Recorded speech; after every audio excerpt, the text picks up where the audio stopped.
આકાશવાણી ભુજ સમાચાર વિરલ રાણા વાંચે છે. નમસ્કાર.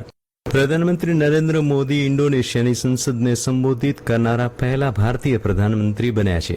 જકાર્તામાં ઇન્ડોનેશિયન સાંસદોને સંબોધતા શ્રી મોદીએ સહિયારા સભ્યતા, વારસા, લોકશાહી મૂલ્યોને ભવિષ્ય માટે એક સામાન્ય દ્રષ્ટિકોણ પર આધારિત દ્વિપક્ષીય સંબંધોમાં નવા યુગની શરૂઆત કરવાની હાકલ કરી. ભારતને લોકશાહીની માતા તરીકે વર્ણવતા પ્રધાનમંત્રીએ કહ્યું કે નવી દિલ્હી ઇન્ડોનેશિયા સાથે લોકશાહી સંબંધોને મજબૂત બનાવવા માટે પ્રતિબદ્ધ છે. તેમણે કહ્યું કે બંને દેશો સદીઓ જૂના સહિયારા ઇતિહાસ, દરિયાઈ જોડાણો અને સાંસ્કૃતિક આદાન પ્રદાનથી બંધાયેલા કુદરતી અને વિશ્વસનીય ભાગીદારો છે. ગૃહ વિભાગ દ્વારા રાજ્યના સુરક્ષા તંત્રને વધુ મજબૂત બનાવવા અને યુવાનોને રોજગારી પૂરી પાડવાના ભાગરૂપે એક મહત્વપૂર્ણ નિમણૂક પત્ર એનાયત કાર્યક્રમનું મુખ્યમંત્રીના અધ્યક્ષસ્થાને આયોજન કરાયું છે. આજે ગાંધીનગરના સેક્ટર 9 સ્થિત નેશનલ ફોરેન્સિક સાયન્સ યુનિવર્સિટી ખાતે બિન હથિયારધારી પોલીસ સબ ઇન્સ્પેક્ટર તરીકે પસંદગી પામેલા 449 ઉમેદવારો માટેનો નિમણૂક પત્ર એનાયત કાર્યક્રમ યોજાશે. મુખ્યમંત્રીના હસ્તે નવનિયુક્ત બિન હથિયાર પોલીસ સબ ઇન્સ્પેક્ટરોને સત્તાવાર નિમણૂક પત્રો એનાયત કરવામાં આવશે અને તેમને શુભેચ્છાઓ પાઠવશે. આ પ્રસંગે રાજ્યના નાયબ મુખ્યમંત્રી ગૃહમંત્રી હર્ષ સંઘવી વિશેષ રૂપે ઉપસ્થિત રહી ઉમેદવારોનો ઉત્સાહ વધારશે.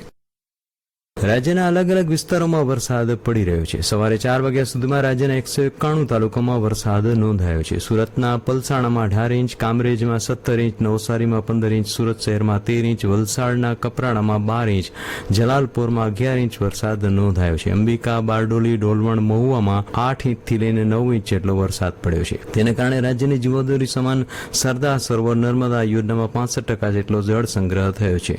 તો 11 બંધને હાઈ એલર્ટ પર રખાયા છે.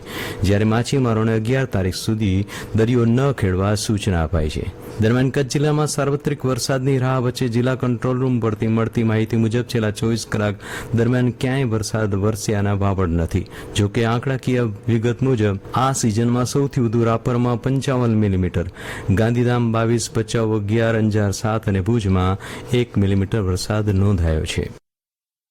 ભારે વરસાદની સ્થિતિને ધ્યાને રાખીને નાયબ મુખ્યમંત્રી હર્ષ સંઘવીની અધ્યક્ષતામાં ઉચ્ચ સ્તરીય રિવ્યુ બેઠક યોજાઈ હતી. વિડીયો કોન્ફરન્સના માધ્યમથી યોજાયેલી બેઠકમાં સુરત, નવસારી, વલસાડ, અમરેલી, જૂનાગઢ સહિત ભારે વરસાદથી અસરગ્રસ્ત જિલ્લાઓના કલેક્ટર, એસપી, ડીડીઓ, મ્યુનિસિપલ કમિશનરો સાથે વરસાદની વર્તમાન પરિસ્થિતિની આપત્તિ વ્યવસ્થાપનની તૈયારીઓ અંગે ઝીણવટભરી સમીક્ષા કરવામાં આવી હતી.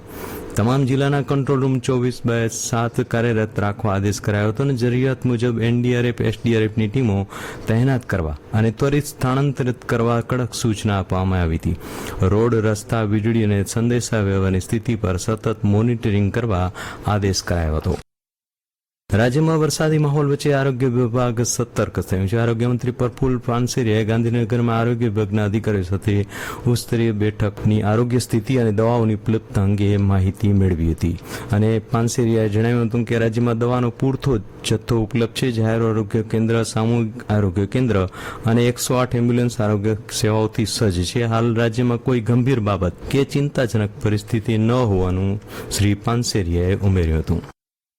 જિલ્લા વહીવટી તંત્ર અને શિક્ષણાધિકારી કચેરીના સહયોગથી કચ્છ મહિલા વિકાસ સંગઠન દ્વારા કચ્છના અંતરિયાળ વિસ્તારમાં ચાલતા 45 અખર કેન્દ્રોમાં અભ્યાસથી વંચિત રહી ગયેલી 450 જેટલી દીકરીઓને ફરીથી શિક્ષણ અંતર્ગત ભુજની માતૃછાયા કન્યા વિદ્યાલયમાં મુખ્ય પ્રવાહમાં જોડવાના અભિયાન વિદ્યાલય ખાતે સન્માન અને પ્રેરણા સમારોહ યોજાયો હતો.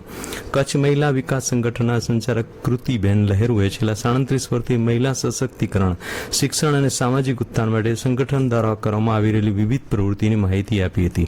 તો જિલ્લા કલેક્ટર અનિલ રાણાવસીએ જણાવ્યું કે દીકરીઓ ભણે એ સોનેરી ભવિષ્યનું પ્રથમ પગથિયું છે. દીકરીઓને સંપૂર્ણ સમર્પણ સાથે અભ્યાસ ચાલુ રાખી ઉચ્ચ ડિગ્રી મેળવવા આહવાન કર્યું હતું. ક્રિકેટ. ઇંગ્લેન્ડની ટીમે ભારતને 125 રનથી હરાવી ત્રીજી T20 મેચ જીતી લઈ શ્રેણીમાં 2-0ની સરસાઈ મેળવી. નોટિંગહામ ખાતેની મેચમાં ઇંગ્લેન્ડના 7 વિકેટે 201 રનના લક્ષ્યાંક સામે ભારતની ટીમ 76 રનમાં આઉટ થઈ ગઈ હતી. અને આ સાથે સમાચાર બુલેટિન પૂરું થયું. નમસ્કાર.